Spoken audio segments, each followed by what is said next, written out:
সোহান ready, আমিও ready. আর মরশুমের আজকে প্রথম বিয়ে বাড়ি আমরা অ্যাটেন্ড করতে চলেছি। যে আপনারা হঠাৎ ডিসেম্বরটাই কেন বেছে নিলেন গাড়ি কেনার ক্ষেত্রে? সব থেকে বেশি ডিসকাউন্ট কিন্তু এই ডিসেম্বর মাসেই দেওয়া হয়।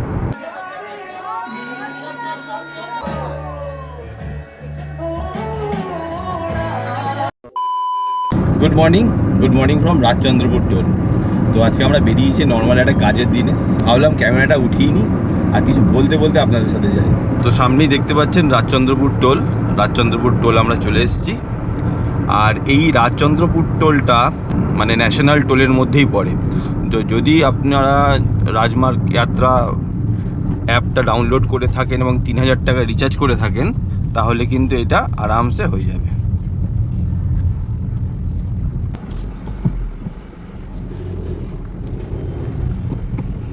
এটা কিন্তু আমার রাজমার্গ যাত্রা থেকেই কাটলো, ফাস্ট্যাগের কোনো মেন ব্যালেন্স থেকে কাটেনি। এখানে দুটো জিনিস অবশ্যই বলে রাখবো, যে রাজমার্গ যাত্রা যে ফাস্ট্যাগের যে অ্যাপটা রয়েছে সেইটা সম্পূর্ণ আলাদা, আর আপনার অ্যাকাউন্ট ব্যালেন্সে যে টাকাটা পড়ে থাকে ফাস্ট্যাগের সেটা কিন্তু সম্পূর্ণ আলাদা। তো রাজমার্গ যাত্রাতে শুধুমাত্র ডেবিট হবে আপনার 200খানা যে ট্রিপ থাকে ওই টোল ক্রসিং করার জন্য, সেখান থেকে ডেবিট হবে। আর এমনি যে স্টেট হাইওয়ের বা যেগুলোতে টোল থাকে সেখানে কিন্তু আপনার অ্যাকাউন্ট ব্যালেন্স থেকে ডেবিট হবে। তো এই দুটো সম্পূর্ণ আলাদা, আর সম্পূর্ণ আলাদা প্রসেসেও করতে হয়। আজকে আমরা বেরিয়ে পড়েছি হচ্ছে বর্ধমানের উদ্দেশ্যে। আর দেখতেই পাচ্ছেন সোহান আর অর্পিতা নেই, নর্মাল একটা কাজের দিনে কাজের সূত্রেই বেরানো। আর ও হচ্ছে পরিমল, ও আমার সমস্ত সাইট দেখাশোনা করে। আর আমরা যাচ্ছি আজকে বর্ধমানের উদ্দেশ্যে। তো যেতে যেতে আজকে আমার সমস্ত এক্সপিরিয়েন্স, যে মানে ডিসেম্বরে কেন গাড়ি কিনছি, গাড়ি কেনার কীরকম এক্সপিরিয়েন্স হচ্ছে, শোরুমগুলোর বিহেভিয়ার কীরকম, সমস্ত কিছু নিয়ে বলার চেষ্টা করবো এই ব্লগটায়। যারা যারা ভাবছেন যে ডিসেম্বরে গাড়ি কিনবেন বা যে কোনো ফাইন্যান্সিয়াল ইয়ারের এন্ডে কিনবেন, তো সেক্ষেত্রে কি সুবিধা আছে কি অসুবিধা রয়েছে, নতুন যে সমস্যা, মানে সমস্যাই বলবো গাড়ি কেনার ক্ষেত্রে আমি ভোগ করছি, সেগুলোও আপনার সাথে আজকে এই ব্লগের মাধ্যমে তুলে ধরার চেষ্টা করব। প্রচুর কমেন্ট পেয়েছি এর মাধ্যমে যে আপনারা হঠাৎ ডিসেম্বরটাই কেন বেছে নিলেন গাড়ি কেনার ক্ষেত্রে। তো ডিসেম্বরটা গাড়ি কেনার ক্ষেত্রে বেছে নেওয়ার ফার্স্ট কারণ হচ্ছে ডিসকাউন্ট। কারণ বছরে গাড়ি কেনার ক্ষেত্রে 3টে সলিড ডিসকাউন্ট দেওয়া হয়। একটা হচ্ছে যে কোনো ফেস্টিভ্যাল, যেটা হচ্ছে অনেকে সময় দেখবেন দিওয়ালির সময়, আর তারপরে হচ্ছে বছরের এন্ড মানে এই ডিসেম্বর, আর একটা হচ্ছে ইয়ার এন্ডিং, যেটাকে মার্চের এই 31 মার্চের সময়। তো কিন্তু সব থেকে বেশি ডিসকাউন্ট কিন্তু এই ডিসেম্বর মাসেই দেওয়া হয়। কারণ সমস্ত ডিলারদের উপর একটা প্রেশার থাকে যে পুরনো স্টকগুলোকে যত তাড়াতাড়ি তারা ক্লিয়ার করে দেবে, তত তাড়াতাড়ি তারা নতুন স্টক আনতে পারবে। প্লাস জানুয়ারি থেকে নতুন অনেক কোম্পানি ফেস লিফট লঞ্চ করে। তো ওই ফেস লিফটের কারণে তারা ভাবে যে এই গাড়িগুলোকে আমরা এই 3 মাস 4 মাস আগে যে প্রোডাকশান হয়েছে সেই গাড়ি জানুয়ারির সময় তো নতুন ফেসলিফট লঞ্চ করে। তো তাদেরও একটা ইয়ে থাকে যে যত তাড়াতাড়ি পুরনো স্টকগুলো 3-4 মাসের যে স্টকগুলো সেগুলো বার করে দেবে, মানে তত ইয়ে শুরু হয়। আর ডিসেম্বরটা মেন কারণ আমি বেছে নেওয়ার কারণ হচ্ছে প্রত্যেক জানুয়ারিতে দেখবেন যারা যারা ডিসেম্বরে মোটামুটি গাড়ির ট্যাক্স ইনভয়েস করে নেয়, প্রত্যেক জানুয়ারি মাসে যে কোনো ব্র্যান্ডের ক্ষেত্রে দেখবেন 2-4% করে রেট ইনক্রিজ করে দেয়। তো 2-4% একটা 20 লাখের গাড়ি যদি হয়, তার যদি 4%, 3%, 2% ইনক্রিজ হয়ে যায়, বুঝতেই পারছেন অনেকটা কিন্তু টাকা। তো সেই টাকাও একটা বাঁচানোর জন্যও বলতে পারেন, প্লাস একটা ভালো ডিসকাউন্টের পাবো বলে আমরা কিন্তু ডিসেম্বর মাসটা বেছে নিলাম। তো এইটাই হচ্ছে মেন কারণ যে আমরা ডিসেম্বর মাসটাই কেন বেছে নিলাম নতুন গাড়ি কেনার ক্ষেত্রে। এই যে সামনে আমরা ডানকুনি টোলেও পৌঁছে গেলাম। ডানকুনি টোলও কিন্তু NHA এর অধীনে। তো আপনার এখানে নর্মাল টোলই কাটবে, মানে রাজমার্গ যাত্রা থেকেই কাটবে। এই যে রাজমার্গ যাত্রা থেকে কেটে নিল। তো আশা করি রাজমার্গ যাত্রাটা অনেকেই বুঝতে অসুবিধা হয়েছে, কারণ আমাকে বেশ কয়েকজন আমাকে ইনস্টাগ্রামেও বলেছে যে দাদা রাজমার্গ যাত্রা আর ফাস্ট্যাগের মধ্যে তাদের মধ্যে একটু সমস্যা হচ্ছিল বুঝতে। তো ফাস্ট্যাগ সম্পূর্ণ আলাদা, ফাস্ট্যাগের রিচার্জ প্রসেসটা সম্পূর্ণ আলাদা, রাজমার্গ প্রসেসটাও সম্পূর্ণ আলাদা। ফাস্ট্যাগের রিচার্জের সাথে রাজমার্গ যাত্রার কোনো সম্পর্ক নেই। তো আপনারা রাজমার্গ যাত্রাতে যে 3000 টাকা যে রিচার্জটা করলে যে 200খানা টোল ক্রস করার ছাড়পত্র পান, সেখান থেকে শুধুমাত্র 200 থেকে 198, 199, 195 এইভাবে কমতে কমতে থাকে এনএচআই এই রোডের ক্ষেত্রে, স্পেশালি এই যারা যে সমস্ত রাস্তাগুলো এনএচআই মেনটেন করে। আর যেগুলোতে ফাস্ট্যাগের টাকাটা কাটবে সেটা দেখবেন ম্যাক্সিমাম স্টেট হাইওয়ের ক্ষেত্রে সেখান থেকে ফাস্ট্যাগের অ্যাকচুয়াল ব্যালেন্স থেকে কাটবে। যারা আগে ফাস্ট্যাগ ইউজ করতেন তারা যেভাবে রিচার্জ করেন সেইভাবে রিচার্জ করবেন। আর রাজমার্গ যাত্রা ফাস্ট্যাগ রিচার্জ করতে গেলে আপনাকে ওই অ্যাপটা ডাউনলোড করতে হবে।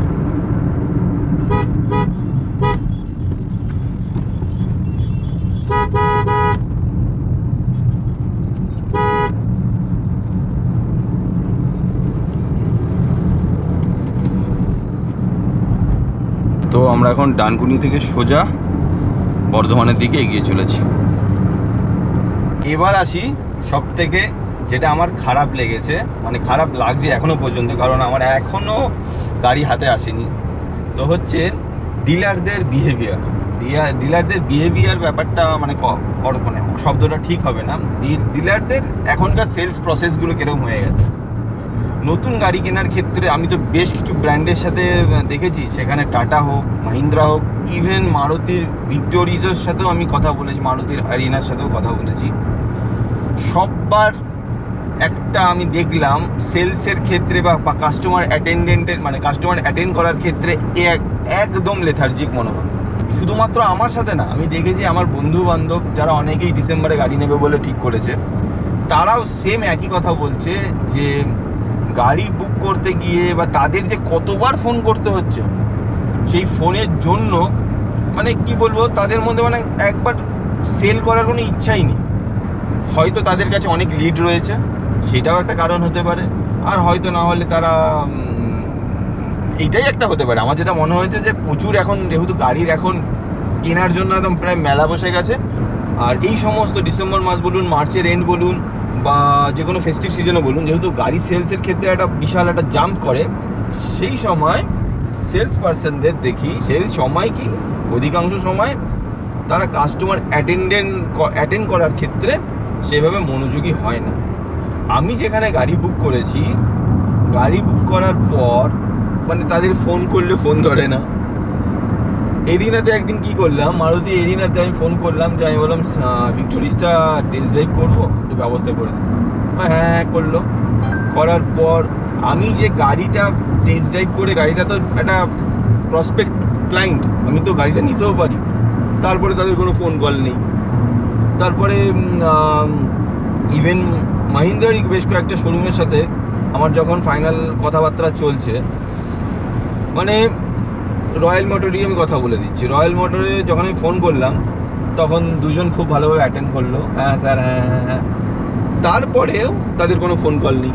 যে গাড়িটা বিক্রি করার জন্য যে কাস্টমারকে সেকেন্ডবার ফোন করতে হয় বা কিছু, তাদের কোনো মানে সেই অ্যাটেন্ড করার চিন্তা ভাবনাই নেই যে আমি গাড়িটা বিক্রি করব। জানি না এই জিনিসটা কেন এখন ডেভেলপড হয়েছে। আমিও একজন ব্যবসা করি, তো আমরা ক্লায়েন্টকে মানে কতবার যে ফোন করি যে স্যার কাজটার কি হলো, প্রজেক্টটা কবে স্টার্ট করতে পারি আমরা, মাঝে মাঝেই স্যার আপনার শরীর কেমন আছে, আপনি কেমন আছেন, এই ধরনের কথাবার্তা বলে কিন্তু আমরা চেষ্টা করি যে একটা ভালো সম্পর্ক, হ্যাঁ হতে পারে আমি নিলাম না বা আজ নিলাম না কাল নিলাম না, কিন্তু আমরা চেষ্টা করি একটা ভালো সম্পর্ক গড়ে তোলা। বাট এখনকার যে সেলস পার্সন রয়েছে তারা সেই জিনিসটাই জানে না যে একজনের সাথে কিভাবে একটা সম্পর্ক ডেভেলপ করতে হয়। তো এটাই হচ্ছে হয়তো নতুন সেলসের টেকনিক, বা হয়তো অনেক লিড আছে বলে এখন তারা কাস্টমারকে অ্যাটেন্ড করতে চায় না। এটাই হচ্ছে আমার একটা দুঃখ, প্লাস আমি এটা জানিয়ে রাখলাম সবার ক্ষেত্রেই, কিন্তু আমার এবং আমার কিছু পরিচিত বন্ধু বান্ধবের সাথে কিন্তু এই ধরনের জিনিসগুলো ঘটছে।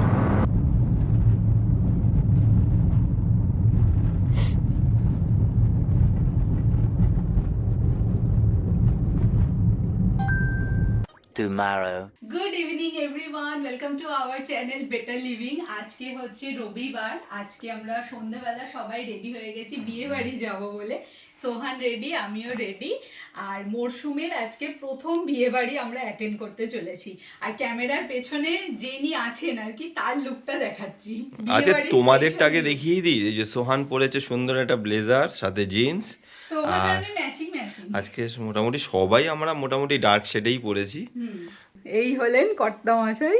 আজকে লোহার লোক পুরো অফিসিয়াল শুটে রয়েছে, তো এই হচ্ছে পড়েছি।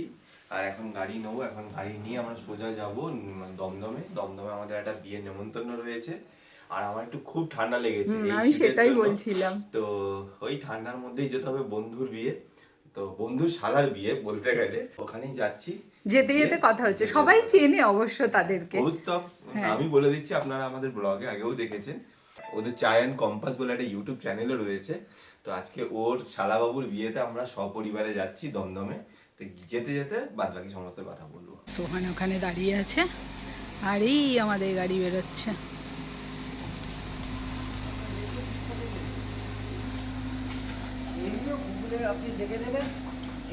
তো বেরিয়েই আমরা প্রথমে ফুয়েল আপ করতে চলে আসলাম ইন্ডিয়ান অয়েলের পেট্রোল পাম্পে। ফুয়েলিং করে তারপরে আমরা এগোবো। বাপরে কত লিটার! আজকে কল্যাণী রোড, যেহেতু আজকে রবিবার প্লাস একটা বিয়ের দিন, তো বেশ কিন্তু ভিড়। আর কি দারুণ লাগছে না রাত্রিবেলা এক্সপ্রেসওয়ে। এই দেখো চারিদিকে পুরো ধোঁয়া ধোঁয়া একটা কুয়াশা আচ্ছন্ন ব্যাপার, যেহেতু ঠান্ডা চলেই এসেছে। আর তার মাঝখান দিয়ে এরকম সুন্দর রাস্তা, এখন 19 ডিগ্রি দেখাচ্ছে না? বিয়ে বাড়ি মানে একটা আলাদা রকমই আনন্দ লাগে। খাওয়া দাওয়া সেগুলো তো একটা আলাদা পার্ট, বাট এই যে সেজে গুজে একটু সুন্দরভাবে বিয়ে বাড়ি যাব, এটা একটা আলাদা রকমের আনন্দ। আর আমাদের পরিবারের মধ্যে তো এখন বিয়ে লাগতে মোটামুটি 2 বছর আছে, যেগুলো আছে সেগুলো এখন বলছে বিয়ে করব না। আমাদের একটা পুরনো ভিডিওতে একজন কমেন্ট করেছিলেন যে আপনারা বাঁকড়া হয়ে কেন সব সময় যান, আপনারা এই বেলঘরিয়া এক্সপ্রেসওয়ে কানেক্ট করে কেন আপনারা যান না। কমেন্টের মধ্যে এটাও লিখেছে যে বেটার লিভিং মিসগাইড করে। হ্যাঁ, ওনারা ভুলভাল ইনফরমেশন দেয়। তো কেন যাই না তার কারণ হচ্ছে এই যে ম্যাপটা দেখেই বুঝতে পাচ্ছেন। না, ওই দাদাকে আমি একটুখানি মানে শুধরে দিতে চাই। সেটা হচ্ছে আমার বাড়ি কল্যাণী এক্সপ্রেসওয়ের একদম সামনে। তা আমি মনে করি আমি হলো একটু বেশি চিনি যে কোন রাস্তা দিয়ে গেলে একটু সুবিধা হবে, কোন রাস্তা দিয়ে গেলে আমি একটু 2 মিনিট একটু আগে পৌঁছাতে পারবো। তার জন্যই কিন্তু আমি বাঁকড়া হয়ে যাই। এই যে সকালবেলা আমি যখন বেরোই 10:30 11টার সময়, সেটা প্রপার একটা অফিস টাইম থাকে, তো সেই সময় যে পরিমাণ জ্যাম হয় সেটা হয়তো সেই দাদার অনুভূতি নেই, বা সেই দাদা সেই ব্যাপারটা জানেই না। আর বাঁকড়া হয়ে গেলে কোনো সমস্যাই হয় না, মানে যে টাইমে আপনার মনে হবে যে সেই টাইমে আপনি বেরোতে পারবেন। হ্যাঁ, বাঁকড়া রোডটা হয়তো একটুখানি কনজাস্টেড, জনবহুল, কিন্তু এরকম অবস্থা থাকে না ম্যাপের। ওটা মুভেবল, মানে ট্রাফিক খুব মুভেবল থাকে, আস্তে আস্তে ঠিক মানে কানেক্ট করা যায় এয়ারপোর্ট রোডটা। আর এই রাস্তা দিয়ে গেলে এরকম হয়, তো তার জন্যে আমরা মাঝে মাঝে বাঁকড়া রোড ধরি। তো আজকে নিলাম না। তো আমাদের জন্য মিসগাইড হবে এই ধরনের বক্তব্যগুলো শুনলে না, তখন মনে হয় যে রোড নিয়ে কিছু বলতে ইচ্ছা করে না। সেটাই, যে হয়তো অনেকেরই সুবিধা হয়, কিন্তু কিছু মানুষ আছে যারা কিছু কিছু মন্তব্য করে মানে একটা ক্রিয়েটারের মানে সেই ইচ্ছেটা না নষ্ট করে দেয়। সেটাই, এইটাই হচ্ছে ব্যাপার। তো এইটাই হচ্ছে আজকের এই যে প্রকৃত উদাহরণ। দেখেছেন আবার এর মধ্যে এখানে এখনো চালু হয়নি, ওখানে আবার Tea coffee delicious house। Tea coffee house চালু হয়ে গেছে। ওই রাস্তা।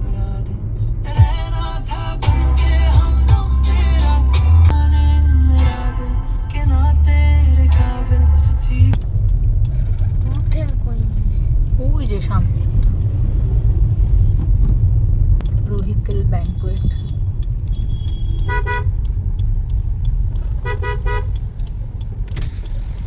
গাড়ি কোথায় রাখবো? তো গাড়ি এখানেই রাখতে বললো, ভ্যালেতে দিয়ে দেবে। আর এই হলো রুহিতেল।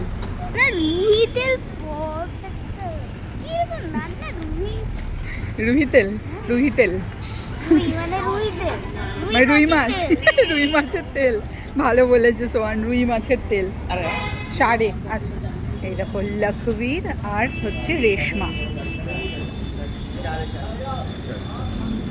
বেসিক্যালি এটা হচ্ছে পাঞ্জাবি ছেলে আর বাঙালি মেয়ের বিয়ে। তো পাঞ্জাবি আর বাঙালির একটা মেলবন্ধন হচ্ছে আর কি। খুব মানে ভালো। একটু মিক্সিং আছে না পাঞ্জাবি আর বাঙালি। হ্যাঁ, পাঞ্জাবি আর আজকে আমরা বিয়ে বাড়িতে এসেছি। ছেলে হচ্ছে পাঞ্জাবি, মেয়ে হচ্ছে বাঙালি। আর আমাদের কৌস্তব আমাদের ব্লগে জায়গা দেখেছে, ওর শালাবাবু। চলো। মুস্তফার বাড়িতে একটা দারুণ গুড নিউজও আসছে কিছুদিনের মধ্যে। কিছুদিনের মধ্যেও, সেটা আমরা জানতে পারবো। একদম। কি সেটা আমিও জানি। তুমি জানো না?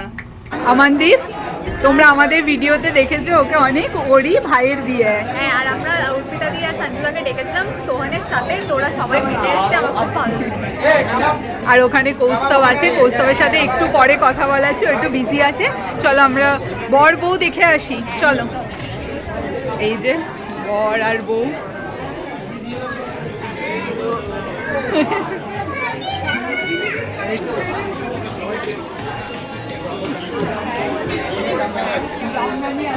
ভালো আছো?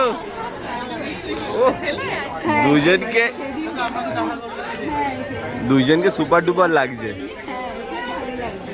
খুব ভালো লাগে।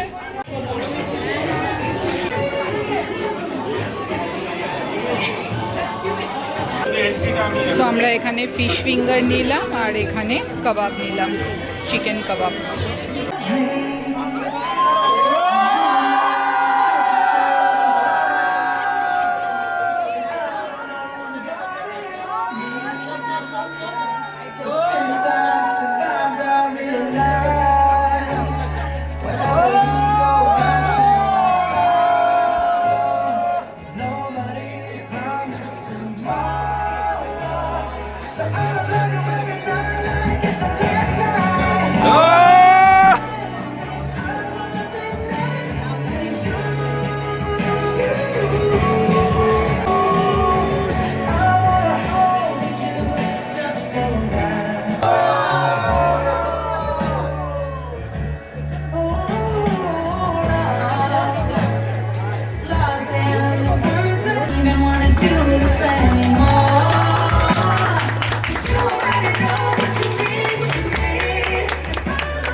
রাত্রি 9টা বাজে আর আমরা চলে এসেছি এখন ডিনার করতে।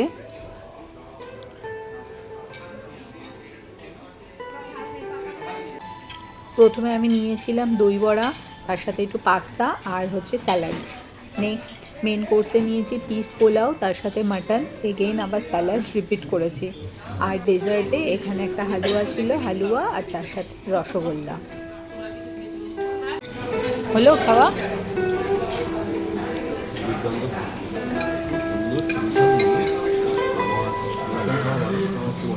সে তো দেখতেই পারলাম, মাটন মিষ্টি সব খাওয়া হলো। হ্যাঁ সোহান?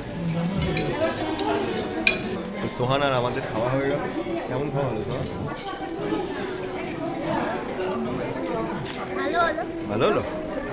আমাদের খুব ভালো লেগেছে, খাওয়া দাওয়া খুব চিমচাম আর খুব কোয়ালিটি খুব ভালো ছিল।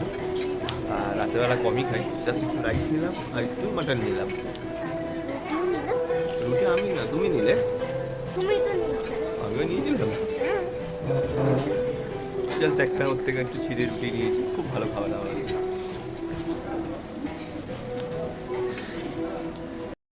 তো 10টা বাজে, আমাদের ডিনার কমপ্লিট, গল্প টল্প হলো সব কিছু। তো এবার চলেছি আমরা বাড়ির পথে, গাড়ি নেব, নিয়ে তারপরে বাড়িতে বেরোবো। ব্যস্ত মানুষ। ওর বিয়ে না কিন্তু, ওর শালাবাবুর বিয়ে।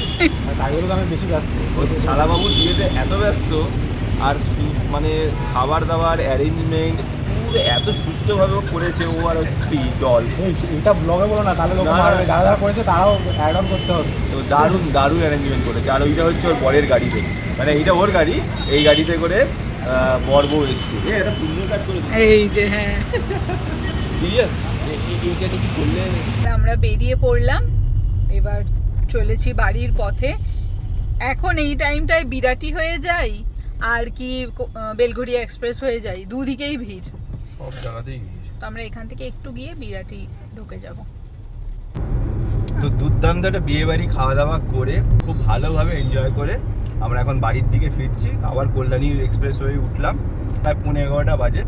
11:15টায় এখন আস্তে আস্তে আমরা বাড়ির দিকে এগিয়ে চলেছি। আর এই হচ্ছে কল্যাণী এক্সপ্রেসওয়ে, 11:15টার সময়। 11:15টার সময় কল্যাণী এক্সপ্রেস।